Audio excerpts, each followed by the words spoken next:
got here, I've recorded the session that we did with these same two mics on the Marshall. We spent 45 minutes, maybe an hour at least, getting the sound as close as possible.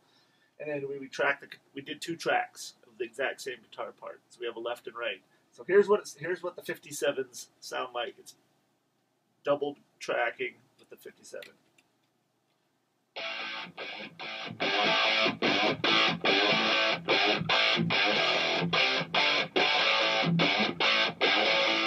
It's a pretty solid guitar tone. I think when we tracked it, we had a little bit of EQ and maybe a little bit of compression on there, but not too much, just so we could get close.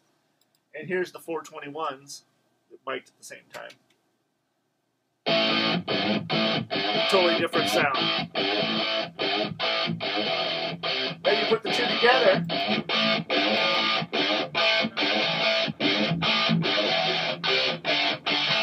That's pretty solid. And then for what we did in the final mix, we added a limiter, and Peter can talk about limiting on some of the next series.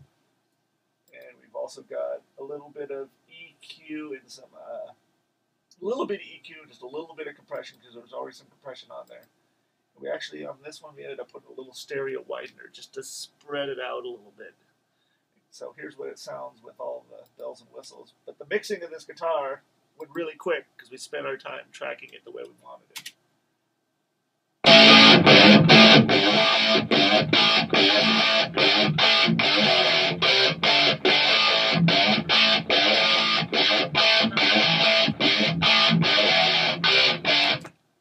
That's pretty much it.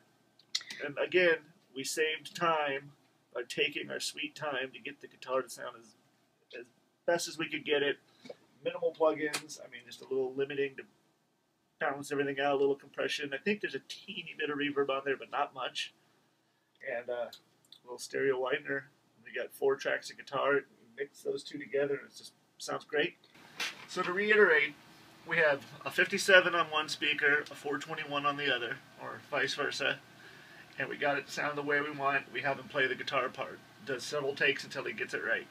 Then we have him do that same part again, exactly the same. So now we got 2 tracks of the 57 and 2 tracks of the 421, and that's, so you listen to all 4 together, and that's what this is.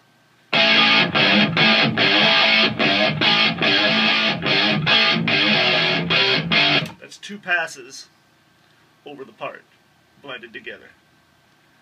And it looks like, usually I have one down a little bit. On this one, the 2 mics ended up being about the same volume. The basic is, you get your mics and get them to sound the way you want before you mix, and it'll save you hours.